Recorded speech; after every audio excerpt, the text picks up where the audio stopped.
Hello guys, welcome to Unacademy. मैं हूं निकेत अग्रवाल और आप देख रहे हैं डेली न्यूज़ एनालिसिस। तो आज है सैटरडे और सैटरडे को हमारा होता है एक्सप्रेस एक्सप्लेन्ड। तो अगेन डेली न्यूज़ के अंदर हमारे पास सैटरडे को संडे को कुछ बहुत ज़्यादा नहीं होता। तो हम एक ऐसा टॉपिक उठाते हैं जो रिसेंटली इंडियन एक्सप्रेस के एक्सप्लेन में हो या कोई और इंपॉर्टेंट हाईलाइट के अंदर हो, एंड हम उस टॉपिक को अच्छे से कवर करते हैं ताकि उधर से आपको कुछ भी आए, आईआर का पार्ट आए या आपको कोई एसए का टॉपिक आ जाए, इंटरव्यू में कुछ पूछ लिया जाए तो आप उसे अच्छे से अटेम्प्ट कर पाएँ। तो इसी तरीके का आज का टॉपिक है हमारा poppy love in Afghanistan. So we will be talking about the opium cultivation in Afghanistan. Poppy is basically opium, अफीम, एंड इसकी कल्टीवेशन के बारे में आईआर से इसको रिलेट करेंगे, इकोनॉमी से इसको रिलेट करेंगे, एंड उसके बाद हमारे ऊपर क्या इम्पैक्ट पड़ता है वो सारा देखेंगे, मैप एनालिसिस देखेंगे, इनकी कल्टीवेशन की हिस्ट्री देखेंगे। वो सारा कुछ हमने जो है चेक करना है। एंड रोज़ की तरह हमारा एक एमसीक्यू, मीन्स का क्वेश्चन और रिवीजन का टॉपिक तो रहेगा ही रहेगा। तो that is our standard things, right. So without further adieu let's start with the video. सबसे पहले मीन्स का फिल्म का क्वेश्चन देख लेते हैं। The most important strategy for the conservation of biodiversity together with the traditional human life is the establishment of.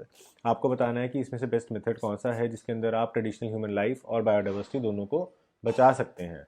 तो वो है biosphere reserves, botanical gardens, national parks या फिर वाइल्ड लाइफ सेंचुरीज। आपको इनमें से करेक्ट आंसर को चूज़ करना है। वीडियो के अंत में हम आपको करेक्ट आंसर बताएंगे। अब आ जाते हैं हमारे टॉपिक के ऊपर। तो जैसे आप देख सकते हो इंडियन एक्सप्रेस का एक्सप्लेन टॉपिक है ये ग्लोबल का। सो अगर हम बात करते हैं पॉपी कल्टीवेशन की, तो जैसे मैंने आपको बताया पॉपी का मतलब होता है ओपियम, मीन्स अफीम।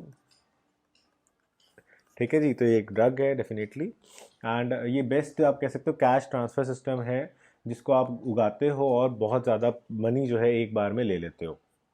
इससे फ़ायदा क्या होता है कि एक तो आपकी जो बेसिकली इनपुट कॉस्ट है वो बहुत कम है, लेकिन आपका जो रिवेन्यू है वो बहुत ज़्यादा है। तो प्रॉफिट परसेंटेज आपकी जो है वो बहुत ज़्यादा इंक्रीज़ हो जाती है। और एक ऐसी कंट्री जो कि टोटली ब्रोकन हो, जिसके पास कोई जॉब्स ना हो, यूथ को, पढ़े लिखे यूथ है तब भी उनके लिए कोई नौकरियां नहीं है, नौकरियां हैं तो स्टेबल नहीं है, प्राइवेट नौकरियों का कोई कल्चर नहीं है, प्रोफेशन आप चला नहीं सकते हैं, तो उनके लिए तो सिर्फ खेती ही माध्यम है। और आम खेती करेंगे तो कुछ बचेगा नहीं। तो इसीलिए अफीम की खेती करो और ढेर सारा पैसा कमाओ। इस ट्रेडिशनल एस्पेक्ट के ऊपर अफ़गानिस्तान के लोग जो हैं वो चल रहे हैं। अफ़गानिस्तान की सबसे बड़ी इंडस्ट्री ही आप कह लो इलीगल स्मगलिंग ऑफ ओपियम इस वक्त है। एंड वो बहुत ज़्यादा फ्लरिश कर रही है क्योंकि ग्लोबल डिमांड जो है इन चीज़ों की वो चलती ही रहती है। और डेमोक्रेसी जिसकी डिमांड अफ़गानिस्तान में चल रही है, सो कॉल्ड, वो तो अभी आती दिख नहीं रही है। एंड न्यू जो तालिबान का रिजीम है वो भी इसको कर्ब नहीं कर रहा है। अगर हम बात करते हैं United Nations office on drugs and crime की रिपोर्ट की, तो उन्होंने अर्लियर इस हफ्ते ही अक्टूबर के अंदर एक रिपोर्ट निकाली थी जिसके अंदर उन्होंने कहा था कि पॉपी कल्टीवेशन जो है अफगानिस्तान के अंदर वो 32% से बड़ी है as compare to previous years. And जो हार्वेस्टिंग है वो थोड़ी सी ज़रूर ख़राब हुई बिकॉज ऑफ ड्रॉट्स। अदरवाइज तो बम्पर क्रॉप्स होती और बम्पर प्रॉफिट्स जो है होता, लेकिन फिर भी क्योंकि इसकी डिमांड इतनी ज़्यादा है वो प्राइसेस बढ़ा करके इसको आगे बेच पाएंगे। सेकंड चीज़ ये है कि जो ओपियम है वो लैंड के लिए बहुत अच्छी नहीं होती। तो लैंड को आप लगा लो कि ऑलमोस्ट बंजर जैसा ही कर देती है। तो that is why also it is important कि आप इसको बहुत हायर प्राइस में बेचो, ताकि जब तक लैंड दोबारा से अपनी न्यूट्रिएंट्स और फर्टिलिटी को रीगेन करे तब तक आप उसे फेलो छोड़ सको। इसके अलावा अगर हम देखते हैं तो तालिबान ने बीच में कुछ स्टेप्स लिए थे कि हम ओपियम कल्टीवेशन को बैन करेंगे। एंड इसलिए उन्होंने कहा कि हम जो है फ्रेश ओपियम कल्टीवेशन को बैन करेंगे। तो जो भी स्टैंडिंग क्रॉप्स है या हार्वेस्ट हो चुकी है तो उससे कोई दिक्कत नहीं है। तो इससे एकदम से क्या हुआ कि मतलब आपकी कोई भी न्यू क्रॉप्स, न्यू एडिशन नहीं हो रही। तो आपकी जो सप्लाई हो गई वो लिमिटेड हो गई, सप्लाई होगी लिमिटेड। तो जब डिमांड आपकी ज़्यादा है, सप्लाई आपकी लिमिट हो गई है, बेसिकली सप्लाई कम हो गई है, तो प्राइस जो है वो स्काई रॉकेट हो गए ओपीएम के इंटरनेशनल मार्केट के अंदर। एंड फिर से अफगानिस्तान ने इस मूव से आप कह सकते हो बहुत ज़्यादा पैसा कमाया। जैसे कि ओपेक कंट्रीज़ करती हैं कि भाई हम पेट्रोल की प्रोडक्शन ही कम कर देंगे, क्रूड ऑयल की, तो लोगों की डिमांड तो बढ़ी रही है तो वो जो है और ज़्यादा महंगा हो जाएगा। तो अपने प्रॉफिट्स को बचाने के लिए इस तरह की मोनोपोलिस्टिक चीज़ें जो हैं वो की जाती हैं। अब आप इस इन्फोग्राफिक को देख सकते हो कि since take over of Afghanistan by the Taliban क्या चेंजेस जो हैं वो आए हैं। तो 32% इंक्रीज़ हुआ है ओपीएम कल्टीवेशन के अंदर, राइट। लगभग 2 लाख से ज़्यादा हेक्टेयर्स जो है वो सिर्फ और सिर्फ ओपीएम कल्टीवेशन में जा रहा है, मतलब कि थर्ड लार्जेस्ट एरिया। ठीक है। उसके बाद अगर हम देखते हैं तो हाईएस्ट ये जो है वैल्यू भी निकाल रहा है, और फार्मर्स की इनकम्स भी जो है वो हाईएस्ट हो रही है, तो ऑलमोस्ट 3 गुना से ज़्यादा जो है वो हो चुकी है। इसके अलावा अगर हम देखते हैं तो 80% ग्लोबल ओपियम डिमांड जो है वो अफगानिस्तान कल्ला ही मीट कर रहा है, मतलब कि जहाँ पे भी अफीम चाहिए अफगानिस्तान की अफीम पहुँच रही है। और जो ट्रेड साइकिल है वो भी बहुत ज़्यादा नहीं है, क्योंकि एक साल से कम समय के अंदर आप एक पूरा क्रॉप जो है उसे उगा लेते हो। तो अक्टूबर नवंबर के अंदर जैसे अभी चल रहा है तो नई प्लांटेशन आप करते हो, अगले साल अप्रैल तक या जुलाई तक आप उसे हार्वेस्ट कर लेते हो, और अगस्त के अंदर वो सोल्ड भी हो जाती है सारी की सारी। उसके बाद जिन्होंने उसको कन्वर्ट करना है, मैन्युफैक्चरिंग करके उसको हीरोइन में कन्वर्ट करना है, किसी में भी कन्वर्ट करना है, वो कन्वर्जन होके वो कंज्यूम भी हो जाती है अगले 1 से 1.5 साल के अंदर। तो आप देख रहे हो कि जो सोइंग साइकिल है वो बहुत ज़्यादा लंबी नहीं है, तो आपको क्विक रिजल्ट्स जो हैं वो अच्छे रिजल्ट्स 1 साल के अंदर मिलने लग जाते हैं। तो इसलिए भी फार्मर जो है इसकी तरफ अट्रैक्ट होते हैं, क्योंकि कोई और काम हमें आता नहीं है, जॉब्स हमारे पास है नहीं, प्रोफेशन हमारे पास है नहीं, तो it becomes a very leading industry to earn money. अब अगर हम बात करते हैं with respect to their Islamic roots, तो इस्लाम के अंदर जो है ड्रग्स जो है वो हराम है, ठीक है। लेकिन फिर भी तालिबान कहता है कि जो वैल्यू ऑफ पॉपी है वो बहुत ज़्यादा है, एंड उसी से हम जो है पैसा कमा सकते हैं, उसी से हम हथियार इकट्ठे कर सकते हैं, उसी से हम सोल्जर्स जो है वो इकट्ठे कर सकते हैं। तो इसीलिए वो प्रॉपरली इसको बैन कभी भी नहीं करना चाहता। ऑल्दो हमने जैसे कि मैंने आपको बताया 2021 में देखा था कि इन्होंने कहा था कि हम ओपियम कल्टीवेशन को बैन कर देंगे, लेकिन फिर भी टेक्निकली बैन नहीं हुआ, सोइंग बैन हुई थी, और उससे भी प्राइस रॉकेट हो गए थे, क्योंकि जो एग्जिस्टिंग क्रॉप थी लोगों को लगा कि इससे ज़्यादा हमें मिलेगी नहीं, तो पहले ही इकट्ठा कर लो। तो डिमांड सप्लाई के कारण से प्राइस स्काई रॉकेट जो थे वो हो गए थे, राइट। तो इस चीज़ को काफ़ी सारी इंटरनेशनल वेबसाइट्स ने, इंटरनेशनल पेपर्स ने भी कवर किया है, किस तरह से ओपियम से तालिबान जो है पैसा इकट्ठा करता है अपने आर्मीज़ को फंड करने के लिए, हथियारों के लिए, एंड सो ऑन। एंड ये जो एक साइकिल है, विशियस साइकिल जो है वो बना हुआ है। अब आप इस इन्फोग्राफिक के अंदर देख सकते हो area under cultivation. Area under cultivation का मतलब जो एक्टिव कल्टीवेशन चल रहा है वो कितना चल रहा है। तो अब यहाँ पे अगर आप देखते हो तो जो आपका ग्रीन एरिया है that is the area under cultivation, और यहाँ पे आप देख रहे हो 10 से 32% तक का राइज हमें देखने को मिला ओपियम कल्टीवेशन का 1994 से 2022 तक। और जो प्रोडक्शन है उसके अंदर भी स्टीप राइज हमें देखने को मिल रहा है। तो एक हल्का सा फॉल ज़रूर आया, जैसा कि मैंने आपको बताया कि इन्होंने बैन करने की बात की थी, लेकिन स्टिल लगभग 7,000 टन ओपियम जो है वो कल्ला अफगानिस्तान उगा रहा है। मतलब कि 80% of the world's opium consumption has been catered by Afghanistan, जो कि अच्छी बात नहीं है, because it's a drug, and ये लोगों की हैबिट्स को, हेल्थ को, दोनों को ही इफेक्ट जो है वो करता है। अब रीजनल कंसर्न्स की अगर हम बात करें तो रशिया है या अफगानिस्तान के जो सेंट्रल एशियन नेबर्स हैं उनको बहुत ज़्यादा दिक्कत है ड्रग्स से। तो एंड सेकेंडली ये जो तालिबान की जो रेडिकल विचारधारा है, टेररिज्म वाली विचारधारा है, वो भी काफ़ी ज़्यादा कंसर्न है। क्योंकि अगर आप ड्रग्स को फैला देते हो किसी कंट्री के अंदर तो उस कंट्री का यूथ जो है वो नाकारा, निकम्मा या यूजलेस हो जाता है, और वो फाइट्स वगैरह तो कर ही नहीं सकता, जिससे कि उसको टेक ओवर करना बहुत आसान हो जाता है। सेकेंडली अगर तालिबान इसी तरह से ड्रग्स बेच बेच के अमीर बनता रहेगा तो वो और ज़्यादा आर्मीज इकट्ठी करेगा, और क्योंकि वो एक रेडिकल फॉर्म ऑफ इस्लाम को फॉलो करता है, वो रेडिकल या रिलीजियस एक्सट्रीमिज्म को आगे फैलाएगा, प्रोपोगेट करेगा अपने मासेस के अंदर भी, और आसपास के एरियाज़ के अंदर जहाँ वो कर पाएगा। एंड अगर वो चीज़ वॉयलेंट हो जाती है तो वो टेररिज्म का फॉर्म भी ले लेगी। तो ये कुछ रीजनल कंसर्न्स हमें देखने को मिलते हैं। इसीलिए जब शंघाई कोऑपरेशन ऑर्गेनाइजेशन की मीटिंग हुई थी तो हम थ्रेट ऑफ टेररिज्म के साथ साथ ड्रग ट्रैफिकिंग की भी बात करते थे, स्पेशली जो हमें अफगानिस्तान से देखने को मिल रहा है, क्योंकि वो रीजन के लिए भी थ्रेट है, इंडिया के लिए भी काफ़ी हद तक थ्रेट है, क्योंकि इंडिया के अंदर हमने देखा था पंजाब के अंदर ड्रग की मेनेस बहुत ज़्यादा हो गई थी, तो कहीं ना कहीं वो ड्रग जो है मे बी पाकिस्तान के थ्रू यहाँ पे रूट हो रहे थे। एंड उसके अलावा ग्लोबल सिक्योरिटी के लिए भी ओवरऑल ये काफ़ी ज़्यादा एक डिफ़िकल्ट सिचुएशन, खतरनाक सिचुएशन जो है वो हो सकती है। अब नेक्स्ट हम मैप एनालिसिस देखते हैं। तो इस मैप एनालिसिस से आपको पता चलता है कि Afghanistan is a major part of the golden crescent. तो गोल्डन क्रीसेंट, इसे चांद जैसी शेप को कहते हैं हम क्रीसेंट, ठीक है। तो ये क्यों है? क्योंकि इसके अंदर ईरान, अफगानिस्तान और पाकिस्तान आता है जो मेजर ड्रग्स को जो है प्रोड्यूस कर रहे हैं। और इंडिया के राइट साइड में अगर आप देखो तो गोल्डन ट्रायंगल आता है, जिसके अंदर आपका बर्मा, वियतनाम और लाओस आ जाता है, which is again a major producer of drugs. तो यहाँ पे दोनों जगह ही ड्रग्स बहुत ज़्यादा इस्तेमाल होते हैं। और आप देख रहे हो कि इंडिया ऐसा बीच में बैठा हुआ है, सैंडविच की तरह इन दोनों के बीच में, कि दोनों ही तरफ से हमें बहुत ज़्यादा ड्रग्स की मात्रा इन्फ्यूज़ की जा सकती है, जिससे कि हमारे यूथ की हेल्थ और मेंटल फिजिकल हेल्थ और साथ ही साथ जो है सोचने समझने की शक्ति, लड़ने की शक्ति, ये सारी की सारी चीज़ें जो हैं वो समाप्त हो जाएं, वो नकारा निकम्मा हो जाए। तो वो एक पॉलिटिकल वेंडाटा अगर किसी कंट्री का हो तो वो बड़े आराम से अचीव कर सकता है, जिसको हमने पंजाब में एग्जीक्यूट होते हुए भी देखा। फिर उसके बाद किस तरह से गवर्नमेंट ने पंजाब में हैवी क्रैकडाउन किया, उसके बाद भी काफ़ी ज़्यादा ड्रग मेनेस हमें देखने को मिलती है। तो इसी तरीके से ईस्टर्न साइड पे बांग्लादेश के थ्रू पोरस बॉर्डर्स का इस्तेमाल करते हुए या नॉर्थ ईस्ट में बॉर्डर्स का इस्तेमाल करते हुए ड्रग्स फैलाए जा सकते हैं।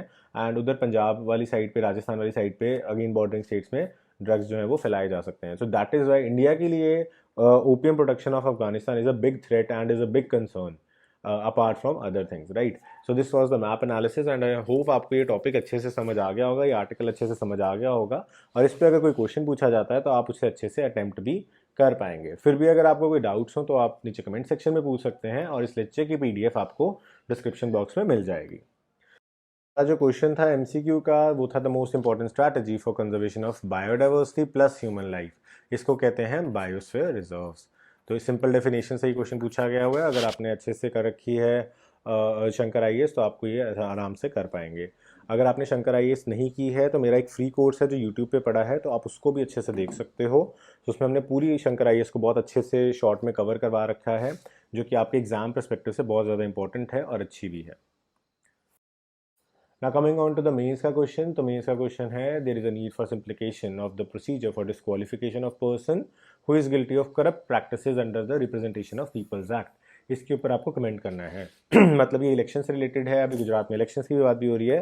तो इलेक्शंस के अंदर जो भी लोग हैं जो कि करप्ट प्रैक्टिसेस का यूज़ करते हैं या वोट्स खरीदने की कोशिश करते हैं, उनको हमें टैकल करने की ज़रूरत है। और उनको जो हमें टैकल करना है वो हमें इस तरीके से टैकल करना है कि हम अपने ऑब्जेक्टिव्स को अचीव भी कर पाएँ और किसी के फंडामेंटल राइट्स का हनन भी ना हो। क्योंकि बहुत बार इलेक्शंस में क्या होता है, ड्यू टू पर्सनल वेंडेटा कि ये कुछ ना बन जाए, ये कुछ ना हो जाए, आप झूठे इल्ज़ाम जो है वो लगा देते हो। तो उन तरह के जो झूठे इल्ज़ाम है उनसे भी बचा जा सके एंड हम एक स्ट्राइक कर सके बैलेंस डिस्क्वालिफिकेशन का, उसके लिए हम क्या कर सकते हैं, कितना फास्ट उस प्रोसीजर को लेके जाया जा सकता है, उसकी अपील्स का क्या प्रावधान रहे और उसको हम कितना फास्ट जो है डिस्पोज ऑफ कर सकते हैं, उन सब चीज़ों के बारे में आपको रखना है। क्योंकि कमेंट लिखा है तो इसमें आप खुल के अपने विचार जो है वो दे सकते हैं, लेकिन याद रखना है कि आपको पॉजिटिव आउटलुक के ऊपर अपने आंसर को खत्म करना है। नेगेटिविटी नहीं झलकनी चाहिए कि इंडिया में तो कुछ सुधार नहीं हो सकता एंड सो ऑन।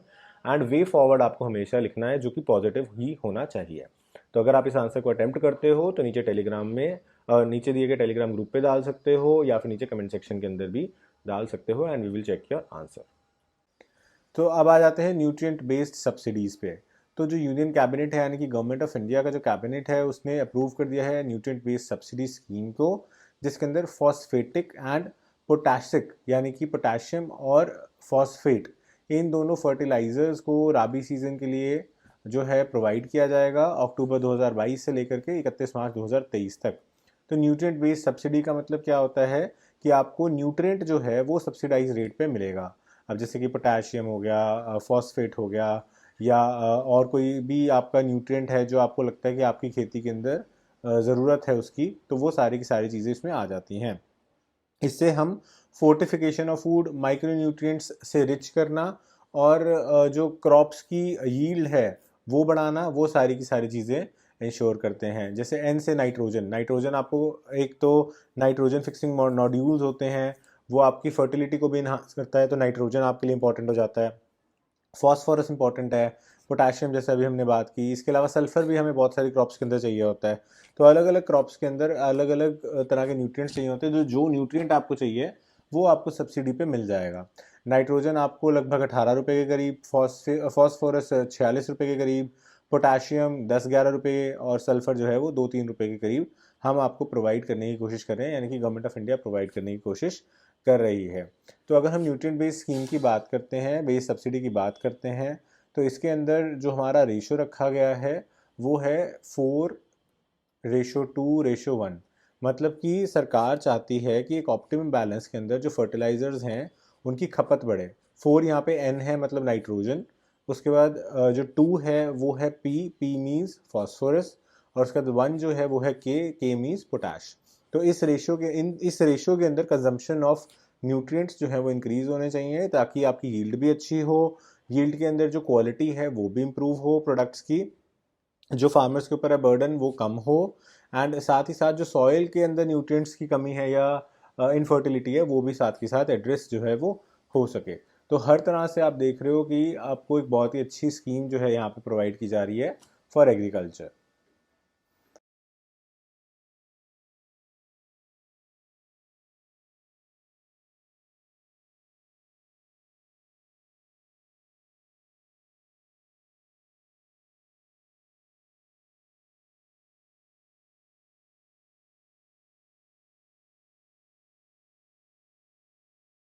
अब यहाँ पे आप इन्फोग्राफिक के अंदर देख सकते हो कौन से एलिमेंट्स जो हैं प्लांट को चाहिए होते हैं और वो कहाँ कहाँ से मिलते हैं। तो अगर हम एयर वाटर और सॉइल की बात करें तो कार्बन, हाइड्रोजन, ऑक्सीजन, नाइट्रोजन ये तो बेसिक हैं, ठीक है। और नाइट्रोजन आपको स्पेशली ज़्यादा चाहिए होता है क्योंकि फर्टिलिटी को इंक्रीज़ करता है। अगर हम बात करें जो सॉइल से या फिर आपको ऊपर से फर्टिलाइजर्स के थ्रू डालने पड़ते हैं तो उसके अंदर सबसे ऊपर आ जाता है फॉस्फोरस और पोटाशियम, जैसा मैंने आपको बताया, इसीलिए इनको सब्सिडी के अंदर इंक्लूड किया गया है। इसके अलावा माइनर वाले आ जाते हैं calcium, magnesium, sulphur, boron, zinc, copper, manganese, iron, chloride और मॉलिबीडियम। तो ये सारे के सारे उसके बाद माइनर लेवल पे आ जाते हैं। इसीलिए हम सबसे ज़्यादा फोकस किस पे कर रहे हैं, फॉस्फोरस, पोटाशियम, माइनर के अंदर सल्फर और उसके बाद नाइट्रोजन तो है ही है, क्योंकि नाइट्रोजन आपको, अगर आपके पास कोई ऐसी क्रॉप उगी हुई है जिसकी roots automatically being root nodules के अंदर ही नाइट्रोजन फिक्सिंग बैक्टीरियाज हैं तो बात अलग है, अदरवाइज आपको नाइट्रोजन के लिए भी स्पेसिफिकली फर्टिलाइजर्स को यूज़ करना पड़ता है। अगर हम बात करें इश्यूज़ की तो इश्यूज़ सबसे बड़ा ये है कि यूरिया को आपने छोड़ दिया और यूरिया सबसे ज़्यादा फार्मर्स इस्तेमाल करते हैं, तो यूरिया इसके अंदर इंक्लूडेड नहीं है, जिससे कि एक तो लोगों का जो ट्रस्ट है वो यूरिया के ऊपर ज़्यादा है, एक स्पेसिफिक फर्टिलाइज़र की जगह बंदा सोचता है यूरिया डालो बात खत्म, ठीक है। दूसरा प्राइस इम्बैलेंस जो है वो क्रिएट हो सकता है, और हो सकता है लोग सोचें, फार्मर सोचें कि यार छोड़ो हम यूरिया को ही और ज़्यादा डाल लेते हैं, उससे जो फर्टिलाइज़र की रेशियो हम क्रिएट करना चाह रहे हैं 4:1 वाली वो भी क्रिएट नहीं हो पाएगी और यूरिया का ओवर यूज़ होगा। फिर वो यूरिया जो है सॉइल के अंदर जाएगी, ग्राउंड वाटर को ख़राब करेगी, और अगर बारिश होती है तो सॉइल रन ऑफ के थ्रू नदी में जाएगी और उसको ख़राब करेगी। तो हमारा जो मेन ऑब्जेक्टिव है वो कहीं ना कहीं ख़राब हो सकता है। सेकेंडली, ये सेकेंड बिगेस्ट सब्सिडी होगी फूड सब्सिडी के बाद, तो इकनॉमी के ऊपर इसका एक बड़ा इम्पैक्ट जो है वो पड़ने वाला है और सॉयल हेल्थ के ऊपर भी इम्पैक्ट पड़ेगा, क्योंकि एक्सेसिव फर्टिलाइज़र से जो है नुकसान हो सकता है। तो उस चीज़ को हमें ध्यान रखना है कि कोई नुकसान ना हो। एंड सेकेंडली जो स्मगलिंग है वो भी क्रिएट हो सकती है, जैसे कि यूरिया क्योंकि हम सस्ती प्रोवाइड करते हैं तो यूरिया जो है स्मगल हो जाती है, आपके बांग्लादेश में, नेपाल में तो बड़े आराम से हो जाती है, पूरस बॉर्डर्स हैं, राइट। तो इसी तरीके से अब बाकी के जो एलिमेंट्स हैं उनकी भी जो स्मगलिंग है वो यहाँ पे कहीं ना कहीं देखने को हमें मिल सकते हैं। So these are the issues relates to the nutrient based subsidy.